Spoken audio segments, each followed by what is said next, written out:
Hi, this is John McCallick here with an analysis of the accounting at Silicon Valley Bank. So what happened at Silicon Valley Bank? Silicon Valley Bank had excess deposits and invested them in fixed income securities. They didn't hedge the interest rate, so they were exposed to gains and losses on those fixed income securities. As depositors required cash, then Silicon Valley Bank had to either sell or had to signal their intention to sell some of those fixed income securities, which would have realized the losses on those fixed income securities. There's a lot more to the Silicon Valley Bank story, and I recommend there's a lot of good videos out there. I recommend Patrick Boyle on YouTube. He'll bring you through, the more all the aspects of this story in relation to the bank regulation and the kind of customers Silicon Valley Bank had, the kind of business that they had, and how that all impacted on what happened.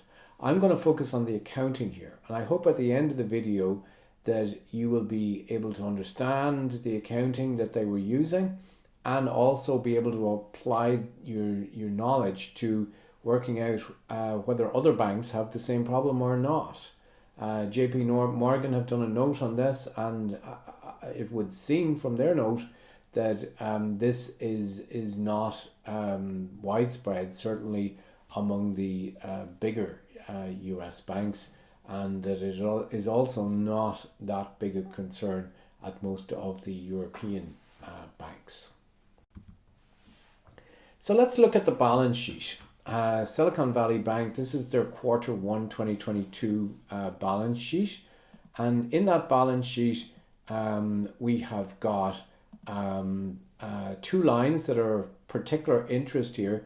The available for sale securities at fair value, and we're also given some costs here, and the held to maturity securities at cost, and we're given some fair values here. So what we're going to try and do is unpack all of this. What are available for sale securities? What are hold to maturity securities? What are costs? What are fair values? And what happens to gains and losses on these kind of securities. So in 1993, FASB introduced fair value accounting. And fair values, the accounting definition is down here. Fair values are essentially what you can sell an asset for. And the reason that we wanted to put those items on a balance sheet was that at the time, many companies were excluding valuable assets and liabilities from their balance sheet because accounting rules didn't require them to put them there. So there was a lot of off-balance sheet financing, and also some of the items that were on the balance sheet were being valued at highly unrealistic values. So fair value says you got to look at your assets, see what you could sell them for, and then put them on your balance sheet. And the problem with putting them on your balance sheet, you get realistic values in your balance sheet, which is great. But the problem is, what do you do with gains and losses on the financial assets at fair value? Where do you put them? Do you put them in your income statement? In which case your income statement, can become a lot more volatile. And remember that these gains and losses are unrealized. We haven't actually sold the securities. We are just talking about paper gains and losses. So maybe putting them in your income statement is a bit premature and misleading. And we need somewhere else to put them. So a lot of the rest of the presentation is going to be about this problem. So our investments, this is a little example. On the 1st of January, we have a balance sheet like this. We have investments at costs and fair value, both 100. All other assets that we're not really that interested in gives us total assets of 150. That's made up of share capital and retained income of 80 and 70, which gives us total equity of 150. At the end of the year, the fair value of the assets has risen to 120. Those would be financial assets. We're really talking about financial assets and liabilities at fair value, not other kinds of assets and liabilities. That increases our total assets to 170.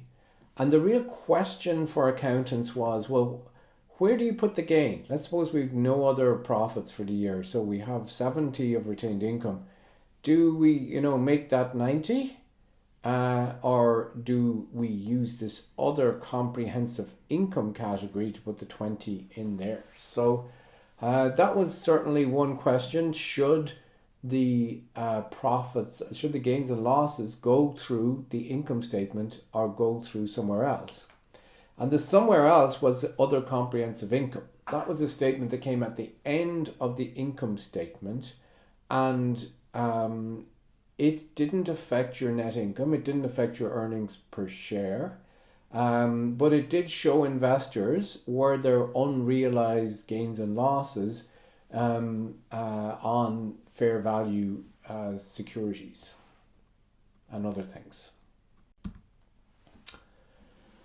So in order to organize all this, we've got to look at three categories of securities. The first one is trading securities. If you're in the business of trading securities and you buy securities and you sell them again, then they are traded, and all the profits, all the gains and losses go through the income statement. We're not going to really mention this again because it's not relevant for the Silicon Valley Bank case. Let's skip forward to C here, the held to maturity securities. These ones are very interesting. Investments shall be classified as held to maturity only if the reporting entity has the positive intent. So you must intend to hold these things, and ability. So as well as intent, you have to have the ability. There can't be a reason why you might have to sell these things to maturity. So what are they talking about here? Well, think about a bond. You buy a bond, it's going to last 10 years, you get interest each year, and then you get your principal and interest in the last year. If you can say, yes, I'm going to hold that bond to maturity for the full 10 years, then you can put it into this category here, held to maturity. And then the third category here, available for sale securities, the piggy in the middle, that one doesn't have a very interesting definition, but what it is securities where they're not traded, but you can't make the full commitment to held to maturity either. You may have to sell these at some point. So that's an interesting category for us as well in Silicon Valley Bank. What is the treatment for available for sale securities? Well, it is to value at fair value, and all of the profits and losses or gains and losses go through other comprehensive income. So they don't go through the income statement, they go through other comprehensive income and affect equity through the accumulated other comprehensive income account. So let's see how this works. If these securities were available for sale, we would value them at fair value up here. Our assets would increase, and the profit that we made on them would go through other comprehensive income here. I suppose I should call it a gain really rather than a profit here. The important point to note is they don't go through the income statement, but they do affect equity. And this is very important in the Silicon Valley Bank case because, equity is very important for a bank. This is the comprehensive income statement, and you can see here there are large losses going through. The change in unrealized gains and losses on AFS securities available for sale. Unrealized holding losses of 978 million. And that goes through other comprehensive income. Down here we see in the equity section of the balance sheet of shareholder of Silicon Valley Bank, we have accumulated other comprehensive income 760, and that 978 minus there is included within that 760. So they have affected the equity of Silicon Valley Bank. But remember, they were the smaller category. We had about, I think it was about 25 billion of available for sale securities. We have 98 billion of held to maturity securities, and that's what we're going to look at next. So the held to maturity securities, we need the positive intent and ability to hold those securities to maturity. If we can show that, then we don't use fair value accounting. We ignore profits and losses. We essentially leave them on the balance sheet at something called amortised cost. We won't go into the difference between cost and amortised cost. You can take it as cost for the moment. That's not important. What is important is that any gains or losses are not going to show up essentially anywhere. We're just going to keep them at cost. Now, how does that make any sense? Well, we have made this commitment here that we're going to hold them to maturity. So we are going to hold these things come hell or high water for, the 10 years that we need to hold them until maturity. And when we sell them then, we're going to get our principal back. So there isn't going to be a loss. The accounting works like this. Well, it doesn't work. There's no accounting. You just leave them at cost, and the assets are not updated for new values, and no profits or losses go to retained income. So nothing essentially happens about the losses on those on that category. So let's go back to where we started. The balance sheet for the first quarter of 2022. We have available for sale securities at fair value. So this is their fair value here, 26 billion. They had cost of 27.2. So at this stage, we have, 1.3 billion of a loss or somewhere like that. And they are here at fair value. And down here in the statement, in equity, you can see accumulated other comprehensive income. Somewhere or other, those losses are being incorporated into that minus 760. So they have been reflected in equity. They held to maturity securities at amortised cost. So what you're seeing here, this 98.7, that is cost. The fair values are 91.6. So we have 7 billion of a loss there that we have not done anything about. It's just floating out there in the ether somewhere. It has not been reflected in equity down here. Now you can see, if you look back, last balance sheet, 31st of December 2021, the cost was 98 billion and the fair value was 97.2. So the losses were a lot less at the end of December. So this problem doesn't really extend back beyond the start of 2022. Now we'll just take a little bit of a tangent here and talk about pricing a bond for a minute. Supposing you've got a bond, it runs for 10 years here. This is the start of year zero. You make the investment in the bond at the end of year one. You get a principal payment. Sorry, this is at the end of year zero. At the end of year one, you get a principal payment all the way along. You get an interest payment, all the way along, and then you get the principal and interest at the end. The present value of that bond at 1.5% is 100. So if you discount that bond at 1.5%, you get 100. What does that mean? It means the bond is being priced at the market rate at the time it's issued. Its present value should not be different from its price at that point.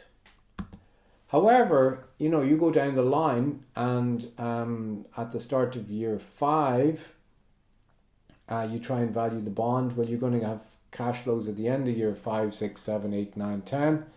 And they're going to be 1.5 because this is a fixed rate bond. The interest rates don't change in this bond. And the present value of 1.5% is still 100. There's no problem there as long as the interest rates have remained the same. But let's suppose for a minute the interest rate has gone up to 3.5% at this point. Well, if trying to work out the present value of this bond at 3.5%, you will find it's 89.34. So we've made a loss of 10.66 on this bond. Why is that? Because somebody would only be willing to pay us 89.34 for this bond because they could buy a brand spanking new bond that would pay them a rate of 3.5% up to year 10, and they would pay 100 for that, but they're not going to pay 100 for our bond. They're going to pay less than that because they're only getting a 1.5 interest rate on our bond. So this is what happened to Silicon Valley Bank. Their bonds lost value as the yield on government bonds went up. The price of older government bonds with lower interest rates went down. And the same thing happened to the other non-government debt that they had as well. Okay, so this is what's happened to interest rates. At the start of 2022, interest rates were about 1.5%. That is, their portfolio bonds were around that level of interest rate. But then interest rates went up and the value of their bonds fell very significantly as interest rates went up. We can trace through this using this analysis here. Here we have the available for sale securities, the held to maturity securities. I've looked at the cost and fair values for both categories and worked out what the losses are for each quarter. So at the end of quarter 1, we had losses of 7 billion on the held to maturity. End of quarter 2, 11 billion. End of quarter 3, 15 billion. And end of quarter 4, 15 billion. Now, the question is, well, what kind of impact does this have on equity? Well, we had other losses here which are on the available for sale securities, but they're already in equity. They've already been adjusted for in equity. The ones we need to adjust for are the held to maturity securities. So we take off the 7 billion there, leaves us with 9 billion, and our equity is much less than we think if we adjust for those losses. Down to 5 billion, less than zero in quarter 3. So by the end of September, they have basically run through all their equity when you adjust for unrealized losses on held to maturity securities. Now, this should not be a problem if you don't have to sell those securities because you just wait for the 10 years and you get back your principal. But unfortunately, they were in the situation where depositors through 2022 were starting to look for their money back, and they were going to have to sell some of these bonds and move some of these bonds between the held to maturity and available for sale categories. So the story so far: Silicon Valley Bank has excess cash from deposits. It invests the cash in yielding safe investments. During 2022, interest rates rise quickly. The investments lose value. The losses on these investments do not affect the equity as they've been classified as hold to maturity. By quarter 3, September, the losses would have written off all of their capital. Depositors want to withdraw cash, so some of these securities have to be sold or at least reclassified as available for sale. So the question is, are the accounting rules weak? Well, when you look into the detail of how you classify for held to maturity securities, it says a security shall not be classified as held to maturity if the entity anticipates that the security would be available to be sold in response to any of the following circumstances: changes in market interest rates, needs for liquidity due to withdrawal of deposits, increased demand for loans, etc., and other things as well. So the rules are quite clear that entities should be careful not to use this category if they may at some point, because of circumstances in the future, have to sell these securities before maturity. So I will leave it up to you to decide whether that was the case here. And also, have fun looking at other banks to see whether they're in a similar situation. JP Morgan have a note that they've done an analysis on this, and it would seem that most of the other big US banks are not in this position, but there may be a few other financial institutions who do have this kind of problem as well. Okay, thank you very much for watching. Bye.